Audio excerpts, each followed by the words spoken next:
বনগাঁ চেয়ারম্যানের বিরুদ্ধে অনাস্থা আনল ৯ কাউন্সিলর। বনগাঁ পৌরসভা চেয়ারম্যান গোপাল শেঠের বিরুদ্ধে অনাস্থা আনল ৯ জন কাউন্সিলর। পৌরসভার মোট ২২ জন কাউন্সিলর আছেন, তার মধ্যে একজন বিজেপির প্রতীকে নির্বাচিত। বুধবার বিকেলে উত্তর ২৪ পরগনা জেলার বনগাঁ পৌরসভার এক্সিকিউটিভ অফিসার এবং বনগাঁ মহকুমা শাসকের অফিসে এসে তারা অনাস্থার আবেদন জানান। দিন কয়েক আগে তৃণমূল রাজ্য নেতৃত্বের পক্ষ থেকে চেয়ারম্যান গোপাল শেঠকে পদত্যাগের চিঠি পাঠানো হয়েছিল। এরপরে তিনি অসুস্থতার কথা জানিয়ে ২১ নম্বর ওয়ার্ডের কাউন্সিলর সুরজিৎ দাসকে তার দায়িত্বভার হাতে তুলে দিয়ে তিনি ছুটিতে যান। যদিও সুরজিৎ বাবুকে পৌরসভার এক্সিকিউটিভ অফিসার নিয়মের কারণে দায়িত্বভার গ্রহণ করতে দেননি। তারপরেই এদিন বনগাঁ তৃণমূল জেলা পার্টি অফিসে বৈঠক করে অনাস্থা আবেদন জানান ৯ জন কাউন্সিলর। সেদিন বনগাঁ জেলা পার্টি অফিসে বৈঠক চলাকালীন বেশ কয়েকজন কাউন্সিলর অনাস্থা পেপারে সই না করে বৈঠক ছেড়ে চলে যান। চেয়ারম্যানের পদত্যাগ এবং ভাইস চেয়ারম্যানের অপসারণ ঘিরে তৈরি হয়েছিল জটিলতা এবং চাপানুতোর। হাইকোর্টেও মামলা করেন ভাইস চেয়ারম্যান। এই জটিলতার মধ্যে বনগাঁর পৌর নাগরিকেরা রয়েছেন উদ্বিগ্নে। এখন দেখার বনগাঁ পৌরসভার এই অচলাবস্থার কবে সমাপ্তি ঘটবে।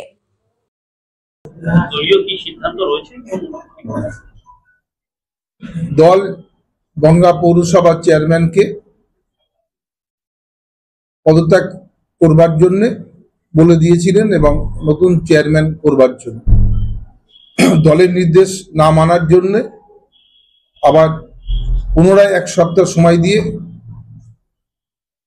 জেলা অফিস থেকে আমরা চিঠি করেছিলাম আমি যে তোমাকে দলের নির্দেশ মতনই 1 সপ্তাহ সময় দেওয়া হলো, 1 সপ্তাহের মধ্যে তুমি তোমার দলের নির্দেশ মতো পদত্যাগ করবে।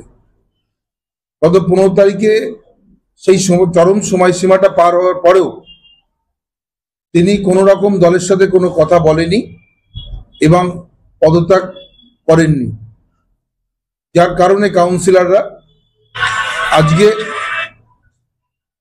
পৌরসভায় যে অনাস্থা জারি করে এসেছেন, রিসিভ করে এনেছেন, তার বিরুদ্ধে যে এই অনাস্থা আমরা তা প্রমাণ করবার জন্য এর পরের পদক্ষেপ যা যা নেওয়ার সেটা নেবে দলের মতন নেবে। অতএব আজকে নো কনফিডেন্স আনা হলো। এরপরে সিদ্ধান্ত মোতাবেক সরকারি যে নিয়ম আছে, নিয়ম অনুযায়ী পরবর্তী পদক্ষেপ নেবেন এবং দল সমস্ত নজরে রাখছেন।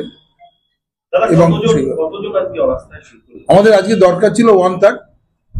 ইতিমধ্যে যেহেতু আমরা সিদ্ধান্ত নিয়েছিলাম 2টোর সময়, আমার 9 জন সেখানে উপস্থিত হয়েছে। 9 জন গিয়ে জমা দিয়ে এসেছে। 9 জন সাইন করেছে, 10 জন সাইন করে এসেছে। বনগাঁ পৌরসভার চেয়ারম্যান সরি আরেকবার বনগাঁর মানুষ উৎকণ্ঠায় রয়েছে, কিন্তু সমস্যায় তারা জর্জরিত। বনগাঁ পৌরসভায় সেই কারণে কাউন্সিলররা অনুধাবন করেছেন বলেই আজকে কত তাড়াতাড়ি হতে পারে নো কনফিডেন্স এনেছেন, যাতে দ্রুততার সহিত নতুন চেয়ারম্যান গঠন হয় এবং দায়িত্বভার নিতে পারেন। তার জন্যই কাউন্সিলররা আজকে দলীয় নির্দেশ মেনে তারা নো কনফিডেন্স এনেছে। আজকে দেখা গেল যে আপনাদের চলার পরে বেশ কয়েকজন কাউন্সিলর বাইরে গিয়ে তারা না, কিছু কাউন্সিলর যেটা আপনি বলছেন তারা একটা প্রতিবাদ করেছেন, কয়েকজন কাউন্সিলর, যে সে বারবার দলীয় সিদ্ধান্তকে সেই সিদ্ধান্ত অনুযায়ী সে কাজ করেনি, অতএব তাকে সাসপেন্ড করা হচ্ছে না কেন। নিশ্চিত দলকে আমি জানিয়েছি ইতিমধ্যেই, দল পরবর্তী পদক্ষেপ নেবে। যে কাউন্সিলররা চাইছে যে এখনো পর্যন্ত চেয়ারম্যান বর্তমান যে যিনি ছিলেন গোপাল শেঠ, তার বিরুদ্ধে কেন এখনো আমরা কোনো পদক্ষেপ নিতে পারছি না বা তাকে কেন এখনো আমরা সাসপেন্ড করিনি, সে কথাটা আমরা দলকে জানিয়ে দিয়েছি। দল পরবর্তীতে নিশ্চিত সিদ্ধান্ত নেবে।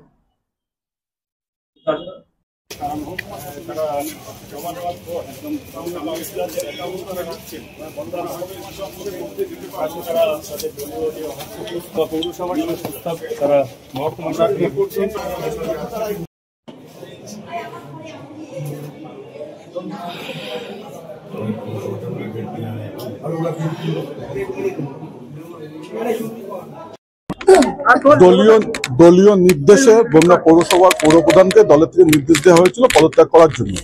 এবং তারপরে তাকে দলের থেকে টাইম বেঁধে দেওয়া হয়েছিল 7 দিনের মধ্যে তাকে পদত্যাগ করার জন্য, এবং সেই তারিখ 15 তারিখে সেই তারিখ অতিক্রম করে গেছে।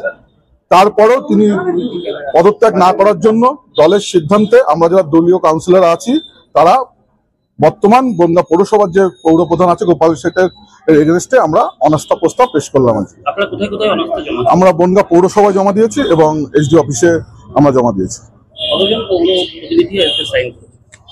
বেশিরভাগ অনেকে এদিক ওদিকে আছে, বেশিরভাগ যারা দলীয় কাউন্সিলর আছে তারা বেশিরভাগই সাইন করেছে। 6 জন কাউন্সিলর এসেছিলেন, আমরা একটা ইনফরমেশন দিলাম যেটা রিগার্ডিং অনাস্থা।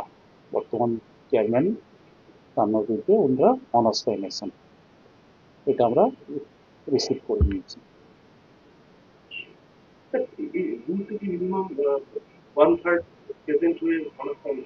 সব তো রুলে বলাই আছে, করেছেন মনে হয় ঠিকই আছে। বিজেপি কাউন্সিলর দেবদাস মণ্ডল তৃণমূলের গোষ্ঠীদ্বন্দ্বকে দায়ী করে অভিযোগ করেন মানুষ পৌরসভার পরিষেবা থেকে বঞ্চিত হচ্ছেন। দেখুন, আজকে যে বনগাঁ পৌরসভা তারা যে অনাস্থা এনেছে তাদের নিজস্ব ব্যাপার। আমি আগেও বলেছি, এখনও বলছি, এটা হলো সম্পূর্ণ তৃণমূলের গোষ্ঠীদ্বন্দ্ব, সম্পূর্ণ গোষ্ঠীদ্বন্দ্ব। কিন্তু আমাদের বক্তব্য যে এই গোষ্ঠীদ্বন্দ্ব, তাদের লড়াই, তারা যা পারে করুক, তাদের বিষয়। কিন্তু যে বনগাঁর 22টা ওয়ার্ডের মানুষ পৌরসেবা থেকে যেন বঞ্চিত নয়, এটা আমাদের বারে বারে আমাদের বক্তব্য। কারণ বর্তমান পরিস্থিতি অচল অবস্থা বনগাঁ পৌরসভা। আমরা আর কয়েকদিন দেখব, দেখার পরে আমরা আমাদের মতো সিদ্ধান্ত নেব বনগাঁর মানুষের জন্য। কারণ ভারতীয় জনতা পার্টি বনগাঁর মানুষের জন্য। আমি একজন কাউন্সিলর, সেই কাউন্সিলর হিসেবে বলছি এবং ভারতীয় জনতা পার্টির পক্ষ থেকেও বলছি যে বনগাঁর 22টা ওয়ার্ডের মানুষের নাগরিক পরিষেবা বন্ধ হয়ে যাচ্ছে। আপনাদের লড়াই আপনারা পার্টি অফিসে করুন, আপনাদের বাড়িতে গিয়ে করুন, এইভাবে মানুষকে হয়রানি আপনারা করবেন না।